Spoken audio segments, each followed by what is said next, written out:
Today, we're going to dive into a single system that I've always used for myself and all of my clients to simplify your cash count every morning and ensure that your cash is always exactly where it should be. Hello, and welcome to the Bar Business Podcast, where we help bar owners increase profits, attract loyal guests, and simplify operations so you can avoid burnout and finally enjoy your life outside of your bar. I'm your host, Chris Schneider, the Bar Business Coach. Before we get started, a quick thank you to our sponsors, Spot On, who provide a great modern POS solution for the bar and restaurant industry, and Starfish, who use AI to turn your books into actionable steps to increase profits.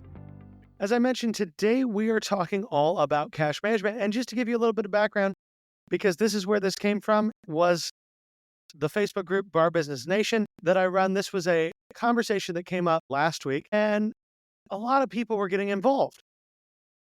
And it started out, which is a simple question of looking for help with cash handling tips.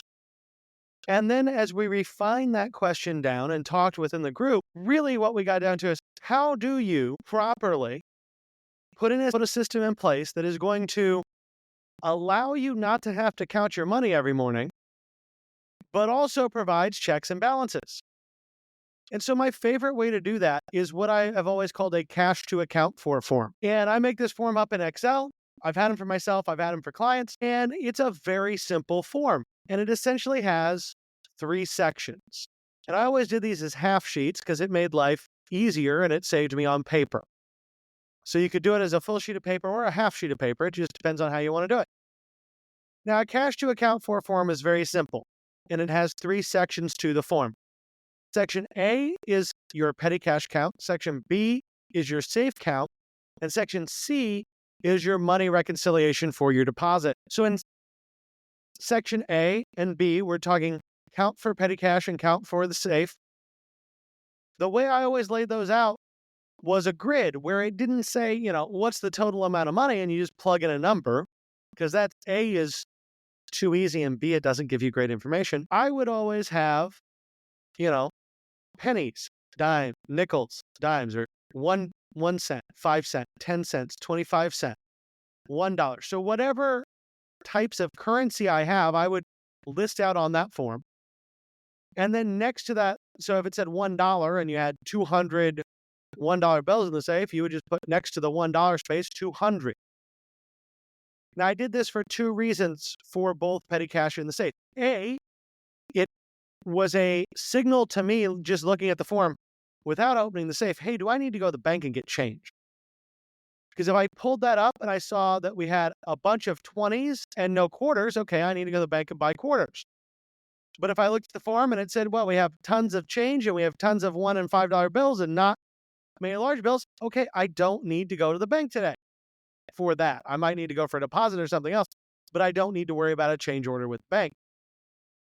The other thing it does in making someone write down, hey, this is how many $1 bills we have. This is how many $5 bills we have. You're putting in more controls. It's a lot harder. I mean, it's not really harder, but it is psychologically harder for someone to fake those numbers rather than actually do the count. And it makes people pay more attention. So that was the first 2 sections. So that's how I would lay out the safe section. That's how I lay out the petty cash system section. And then you have the essentially bank deposit calculation. And depending on your bar and what you do, this may be more or less complex. So for instance, if you have a separate drawer for gambling, if you have pull tabs or Keno or slot machines or anything like that, and you're responsible for a separate drawer, that's going to add some complexity. If you only have 1 shift, then there's only 1 drawer in a day. But if you have 2 shifts, maybe you have the same drawer for both shifts or 2 drawers. I always like to have a different drawer for each shift, but that's just me because I'm a little weird. But essentially, the other half of the form, the section of the form that was laying out the deposit and everything, would go like this. So we'd start with, what is the starting drawer? So if your drawer is $1,000, starting drawer, and just have a blank, and then you would write in $1,000. Then you'll have a line to subtract your tip outs. If they were paid out of the drawer, you'd have a line to subtract your paid outs. If you had any paid outs paid out of the drawer, because obviously that's cash that isn't there. Then normally you would add back in paid ins. That doesn't happen very often, but I always had a line for it just in case. And then finally, the bartender deposit, because what the bartender owed the house at the end of the night normally stayed in our cash drawer. So starting drawer, whatever that is, say $1,000 minus your tips paid out, minus your other paid outs, plus your paid ins, plus the deposit that the bartender owns on their sales for that night. And then you would do that math and it would give you the expected ending drawer total. So then you go to the drawer and you count it. Do these two numbers match? If so, great. Now we need to reset that drawer for a starting drawer. So then there'd be just a few lines under that said expected drawer ending total. So that number that we just calculated, whatever that may be, minus the starting drawer. So if my drawer should be $1,000 and in the drawer with the paid outs and tips accounted for and the bartender deposit, say it's $1,256.35, then I would take that $1,235.56, subtract the 1,000, that leaves me with $235.56. So $235.56 should be what's in my bank deposit for the day.